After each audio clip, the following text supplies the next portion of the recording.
Jolly Joseph. A young girl from Kattapanna, Kerala, falls in love with Roy Thomas, the eldest son of the Thomas family, and the two get married to each other in the year 1997.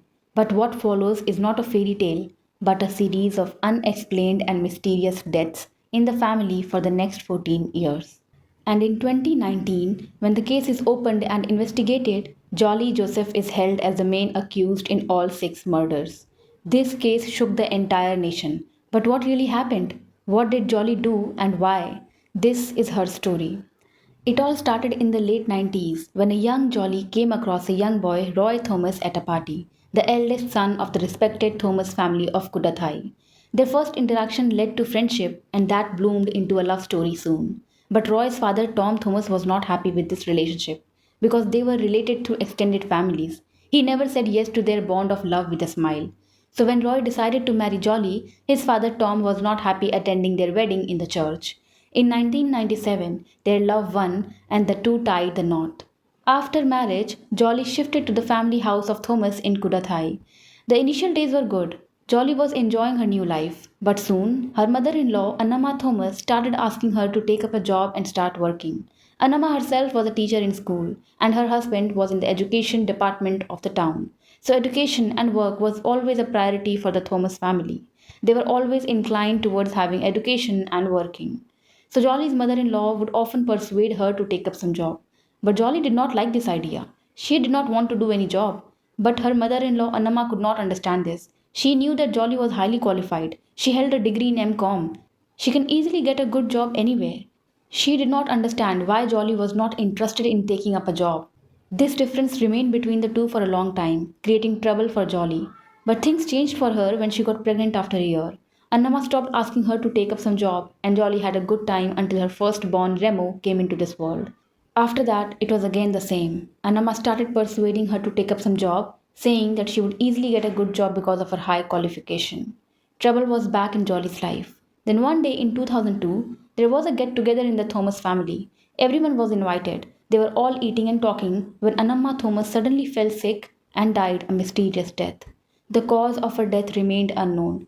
She already had some health related issues. Nobody probed into it much, and Annamma Thomas got buried in the year 2002.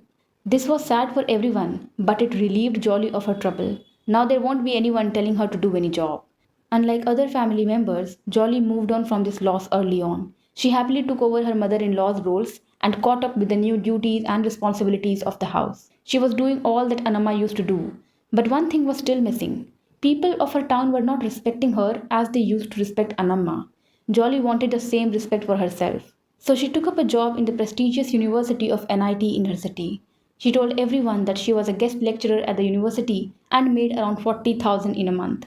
People in her town started respecting her. She was seen as a perfect woman, a woman who took care of her household as well as worked and earned money, a woman who would go to the church regularly and was respectful and helpful of people around her. Things went well for her for the next 5 years until 2008. Because by that time, her father in law, Tom Thomas, started noticing her and he had realized that something was off about Jolly. He noticed that Jolly would leave for work but go elsewhere, and when at home, she would always be on the phone, secretly talking with someone. When he asked Jolly about it, she just denied it and continued doing that. Soon, Tom told his daughter Angie about it, who lived away from home because now she was married. When word started to spread, Jolly knew it could mean trouble for her. Then one day in 2008, the neighbors heard Tom Thomas coughing hard in his house. And by the time they all reached to him, Tom was lying on the floor with white foam coming from his mouth. He was dead. Doctors ruled out the cause of the death as a heart attack. The funeral happened. Roy's sister Ranji and his younger brother Rojo came, and everyone from the town attended the funeral. Everyone was sad with this news. But one thing was good. Now there was no one to notice and question Jolly. She could live her life her way. But there was something that made Jolly worry: the property Tom left behind. She wanted to inherit his entire property. So within a few days, Jolly and Roy took some documents and showed it to his sister Ranji and his younger brother Rojo. They said that this is their father's Tom's will and he had written the entire property in their name. But both Ranji and Rojo saw the will and realized that it was fake. It was just Roy and Jolly's attempt to inherit the complete property. So they pointed that out and they had an argument with them over it, but nothing really finalized about Tom's property back then. With time, things got back to normal in the Thomas house again. and their happiness only doubled when Jolly and Roy welcomed their second child. They were happy as a family after a long time, but as children grew up, the distance between the family also grew. They would spend less time together. Jolly would stay busy with her job at NIT, and soon, when Roy's business stumbled and he found himself unemployed, things only got worse. They started to have some financial troubles in the home, which led him and Jolly to have more frequent arguments. Their relationship was not going well. Roy was not able to take care of his family financially. So one day in 2011, when Roy came home from work at night, he saw Jolly and Kit sleeping early. So he sat to eat his dinner alone, but after eating for a while, he started to choke. He went into the bathroom coughing but collapsed right there. And when Jolly heard it, she called her neighbor who found Roy lying in the bathroom, foam coming from his mouth. Roy was dead, and he was found dead in the bathroom, locked from inside. Police ruled it out a suicide. They stated that Roy was under debt and pressure because of his failing business, so he committed suicide. Jolly also supported this theory and did not ask for any further investigation. But Roy's uncle Matthew Manjadil proposed for the postmortem. He knew that Roy could not commit suicide, so he asked for postmortem. After his several requests, Roy's postmortem was done and it brought up crucial information. Roy died because of cyanide. There were traces of cyanide in his body. This was a significant clue for further investigation, but police did not do much about it. They just concluded that Roy committed suicide by consuming cyanide. But they ignored one important fact about cyanide, that it was not an easily available chemical. A person would not arrange for cyanide to commit suicide, but more probably to kill someone else to leave no suspicion. And generally, when cyanide is found out as the cause of death, a murder is suspected. But this is not what happened in the case of Roy. Police did not do anything with this new piece of information, and no one doubted anything about Roy's death. So, with time, the dust settled, and no one suspected a thing about the deaths happening in the Thomas family. But Roy's uncle Matthew Manjadil definitely knew that something was off about the deaths happening in the family. He must have suspected something. He was the one who pressured that Roy's postmortem be done. And if this was true, if he was suspecting Jolly behind all this can be a big problem for her. So after a few years in 2014, when Matthew Manjadil went to meet Jolly at her place, she served him a drink. But as he drank it, he started to choke and died on the spot. Doctors ruled out the cause of his death to be heart attack, and the case got closed soon. Now there were no problems in Jolly's life except one. She did not have a husband and they were suffering financially because of it.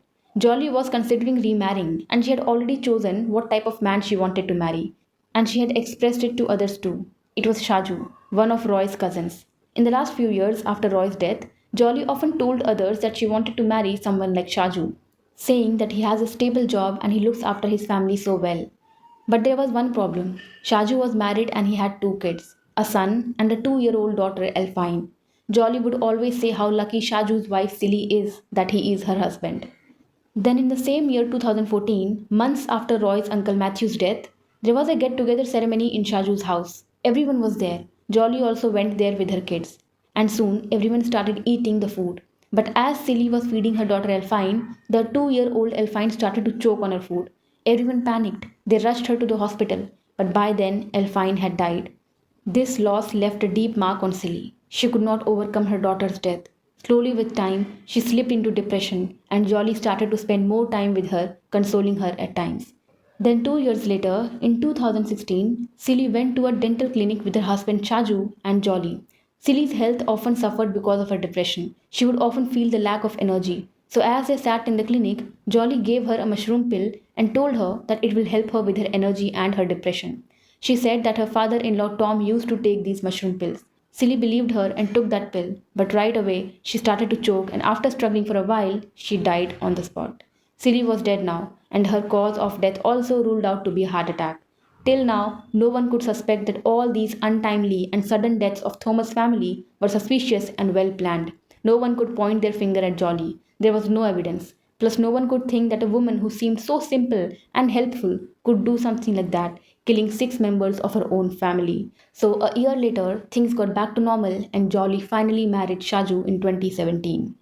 She was happy with her life. Everything was happening according to her. But she didn't know that her sister-in-law Ranji had started to suspect that something was off in all this.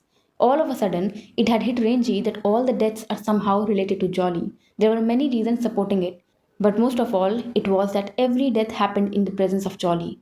It first struck Ranji when she noticed Jolly at the funeral of Silly. She saw that Jolly was busy doing everything in Silly's funeral, But deep within, there was happiness. It seemed to her that Jolly is happy from within with Silly's death. She could feel it, and that one observation made her go back to all the deaths and relate its timeline with Jolly's life.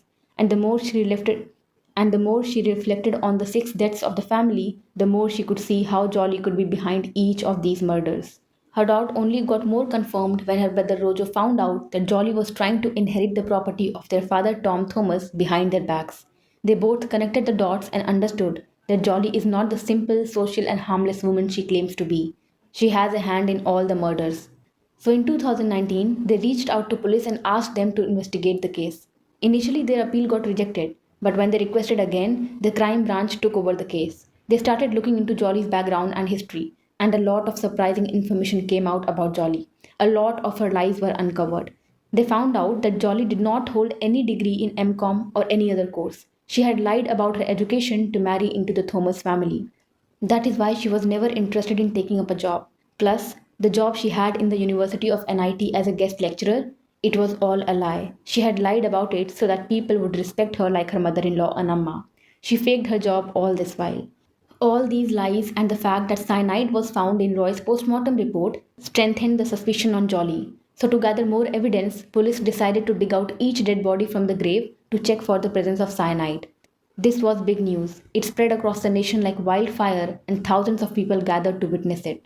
The relatives of Thomas' family were angry at Rangy and Rojo for suspecting Jolie and getting police involved in this. They were not happy with the dead bodies being recovered, but both Rangy and Rojo stood by the decision. When this news reached Remo, the eldest son of Jolly, he came back to his hometown Kodathai from his college. He talked with his mother Jolly and asked her about it. Jolly seemed to have realized now that she was in danger, with police investigating all six murders. She was afraid, so when her son asked her to confess to him the truth, she let it out. She confessed her crime to her son Remo. She spilled the truth of each murder to him. In 2002, she gave her mother in law Anamma water to drink that was poisoned with cyanide. So when Anamma drank it, it immediately affected her and she fell ill and died. Jolly killed her because she would often pressurize her to do some job which she did not want. Then in 2008, her father in law Tom Thomas had found out that she was involved with another man, MS Matthew, so she killed him too. She put cyanide into his mushroom pill, and as he took his pill, he died on the spot with the same symptoms as Anamma.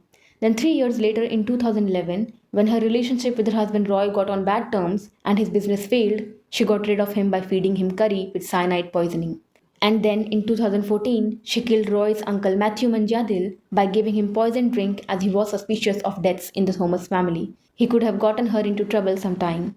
Then to marry Shaju, she had to get rid of Silly. But before that, she killed her 2-year-old daughter Elfine by feeding her poisoned food, so that she does not have to take care of such a young child after she marries Shaju. And finally, 2 years later, in 2016, she killed Silly by giving her cyanide poison and married Shaju a year later in 2017. Remo was shocked to know the truth, but he had made the decision. He was going to do justice to those six members of Thomas' family. He told the police about Jolly's confession to him. And soon the reports of the recovered dead bodies also came out. But the trace of cyanide could only be found in Silly's body. The rest of the bodies were so decomposed that no trace of cyanide could be checked.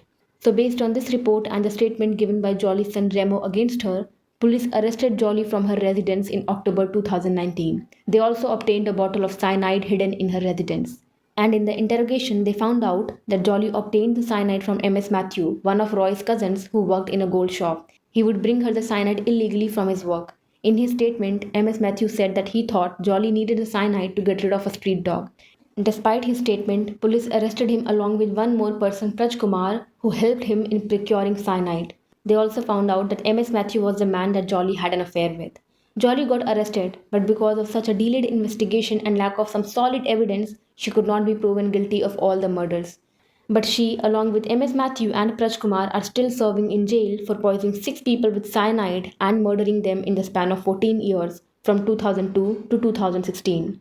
After her arrest, the only thing that stayed with the people of Kudathai was how they were oblivious to her true nature for so long. How Jolly seemed like just the perfect woman. They could never believe that such a simple and respectful seeming woman could do such a thing behind the scenes without leaving a trace for 14 long years. Thank you for listening, and if you like listening to the story of such interesting movies and series, subscribe to our channel.